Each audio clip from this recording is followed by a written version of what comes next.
বামুটিয়া ব্লকের অধীন পূর্ব বামুটিয়া গ্রাম পঞ্চায়েত এলাকার সরকারি কালীবাজারে যেখানে প্রতিদিন শত শত ক্রেতা বিক্রেতার ভিড়, কিন্তু বাজারে ফেলা ব্যবসায়ীদের আবর্জনায় ধীরে ধীরে অস্তিত্ব হারাতে বসেছে বাজার সংলগ্ন সরকারি পুকুর। বাজারে ডাস্টবিন থাকলেও সেগুলো নিয়মিত পরিষ্কারে কোনো উদ্যোগ নেই। বাজার ব্যবসায়ী সমিতি কিংবা পঞ্চায়েত কারোর তরফে নেই কার্যকর ব্যবস্থা, ফলে আবর্জনা স্তূপে ধীরে ধীরে ডাম্পিং স্টেশনের আকার নিয়েছে। সোমবার ভোরে কে বা কারা এই আবর্জনা স্তূপে আগুন লাগিয়ে দেয়। সারাদিন ধরে আগুন গভীরে ছড়াতে থাকে। আতঙ্কিত হয়ে পড়েন বাজারের সাধারণ ব্যবসায়ীরা। পুকুরের দুধারে থাকা দোকান মালিকরা নিজেরাই আগুন নেভানোর চেষ্টা করেন, কিন্তু বেলা বাড়ার সঙ্গে সঙ্গে আগুন আরও ভয়াবহ রূপ নেয়।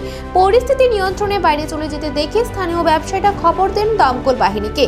মোহনপুর ফায়ার স্টেশন থেকে একটি ইঞ্জিন দ্রুত ঘটনাস্থলে পৌঁছে আগুন নিয়ন্ত্রণে আনে।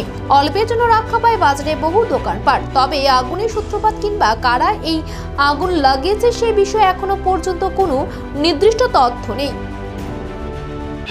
এখানে সকালবেলায় ভোরবেলায় দিকে দুই পাশে আগুন ছিল, তারপরে আস্তে আস্তে আগুন সামলাইছে। তারপরে সেটা আমি 4-5 ঘন্টা ধরে উপর থেকে জল দিচ্ছি, 4-5 ঘন্টা ধরে, তারপরে নিবে না। তারপরে ফায়ার সার্ভিসে ফোন করা হয়েছে।